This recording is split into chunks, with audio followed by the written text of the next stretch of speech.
Good morning, PT on Ice Daily Show. It is Monday morning. Super excited to start the week with you guys. We are here live this morning. My name is Dr. Rachel Moore. I am here representing the Pregnancy and Postpartum Division, and we're here to talk about Kegels Day. So we are going to be talking about the what, the when, and the how of Kegel contractions. Before we do that, I want to get started letting you guys know about our upcoming courses, our cohorts that you can jump into for the pregnancy and postpartum division. We have got 2 weekend courses coming up, actually 3 weekend courses coming up, April 22nd and 23rd in Oklahoma City. Christina and Jess are going to be there. May 6th and 7th in Grand Rapids. That's going to be Alexis Morgan and myself. And then we also have another course May 6th and May 7th in Alabama as well. So hop on to our website and check out those live courses coming near you and get into one of those. We also have our next online cohort coming up May 1st. That is our 8-week online class where we go through everything about the female athlete. We talk about relative energy deficiency in sport. We talk about pregnancy. We talk about birth. We talk about postpartum, all of the things. Tons of information in that class. It's super fun. Hop into that. It's going to be great. I am so excited to be here this morning to talk to you guys about Kegels. There is kind of a pendulum swing that we are seeing in the pelvic floor world and in really every world. We always see these huge, vast pendulum swings. And right now we tend to see two things. We either see people saying, do Kegels all the time. And we tend to see this from some of our providers that maybe aren't well versed in the pelvic rehab world. And then on the opposite side, especially lately, we're seeing a lot of people that are saying, never do a Kegel. Don't do a Kegel. It's not functional. We don't need to do it. And we as a faculty kind of take some beef with that because your pelvic floor is a group of muscles. And at the end of the day, they need to work like muscles. They need to contract. They need to relax. They need to do these things when they're needed to. They need to do them with the coordination they're needed to. And they need to do them with the strength that they're needed to for the task that we have at hand. This brings us to what we call the what, the when, and the how of a pelvic floor muscle contraction or a Kegel. This is a framework that we teach in our courses because our athletic endeavors need more than squeeze my finger and see how strong your contraction is. So what is that? Let's break down that framework. When we talk about the what we're going to think of kind of as our coordination piece. So when we do a contraction, what is actually happening? It's kind of amazing being in the pelvic floor space now that I've seen tons and tons of people. When you ask somebody to do a Kegel or say like, hey, do a pelvic floor contraction or Kegel, you get a wide variety of things. People don't know what they don't know. They think that they're doing this muscular contraction correctly, but in reality, they may be doing something completely different. They may be relaxing and not doing anything. They may be squeezing their glutes with everything they've got, but nothing is happening at the actual pelvic floor. They may be kicking on their adductors, their inner thighs, and we especially want to know that in the case of somebody with pubic symphysis pain. Or they may actually be bearing down. And if they're bearing down, that's a strategy that's going to promote more pelvic floor problems.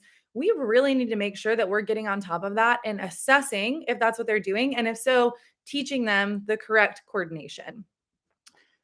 When we are doing these assessments, this gives us a lot of information on how to immediately intervene, right? So we do our assessment, we ask them to do their contraction, they bear down. We can immediately cue them and give them feedback. Okay, why don't we try this cue? Why don't we try squeezing my finger? Think about pulling my finger, think about squeezing your butthole.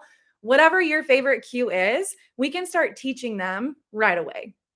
And if we're not assessing what our patients are doing, they may tell us, like, yeah, I'm doing this when I lift, but in reality, they're bearing down. And so we really need to make sure that we know what that is. And on the flip side, some people can't relax. They don't know if they're relaxing. And so if we tell them, okay, do a little bit of a contraction and then let that contraction go, they can feel that let go versus us just saying, well, you have an overactive pelvic floor, just relax. And they're like, I am relaxed. I don't know what you mean. So it's really important that we're looking at this. The next piece of our what, when, and how is our when. This is going to be our timing piece. This is when does that contraction happen? When we're doing exercise or athletic endeavors or living life, because life really is kind of an athletic endeavor, Our demands are going to vary depending on what that activity is. So, if we're jumping rope versus if we're doing a heavy 1 rep max lift, the timing of that contraction, how quickly that contraction is happening, how long that contraction is being held is all going to vary. And so, we need to know when we're seeing our patients, when is your contraction happening? Is it halfway through the lift that those muscles are kicking on? If so, then yeah, we can understand why you're maybe leaking as you go to pull that heavy deadlift off the floor. Or do you contract at the very beginning and by the time you catch your clean, you've totally lost that contraction and now you're leaking because nothing is happening in the pelvic floor. So when we're talking about the pelvic floor itself, yes, we care about how strong it is, but we also need to know, was it even doing the thing it was supposed to do during the time we needed it to do the thing that it was supposed to do?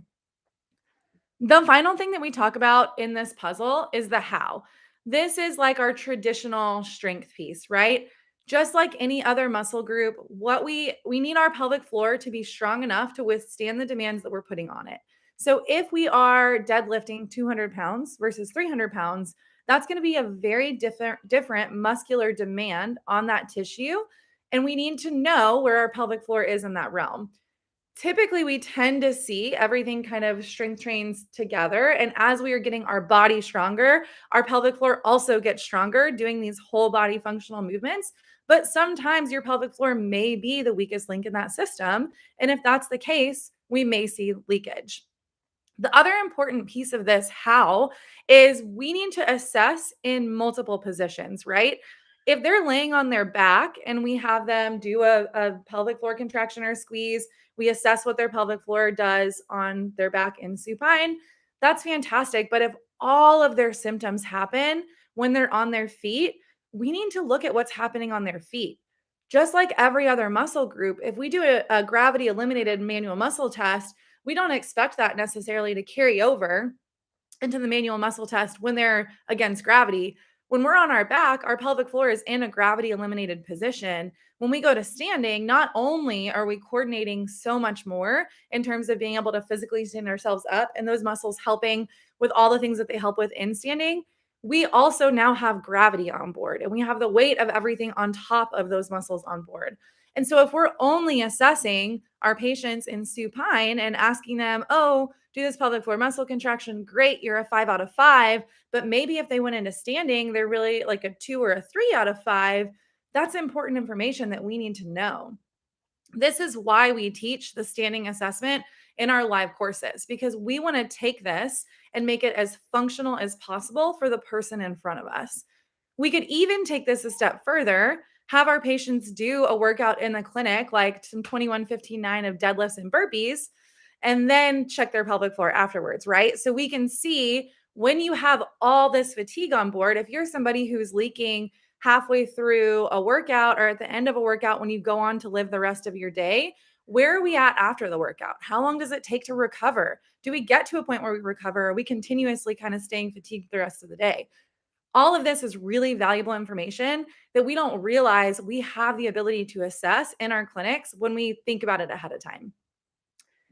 Like I said earlier, when we collect this information in our assessments, it directly gives us what we need to work on with our patients.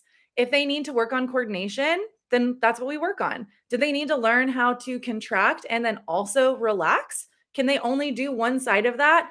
We want our muscles to be strong and mobile. We want them to move through their full range of motion with no issues.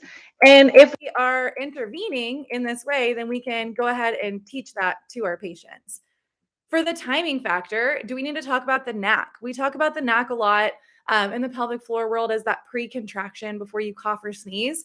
We can take that and apply it to our lifting. Can they do that priming muscular contraction to get the pelvic floor woken up and on board so that when they go to lift, they don't have to worry about it?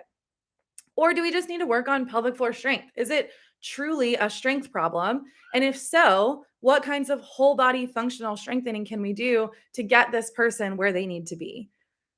It can be really tempting to get swept up in the trends and polarizing views on social media, especially when we ourselves are making these posts and we want eyes on our post. And it's the cool thing that gets everybody's attention to say, down with Kegels.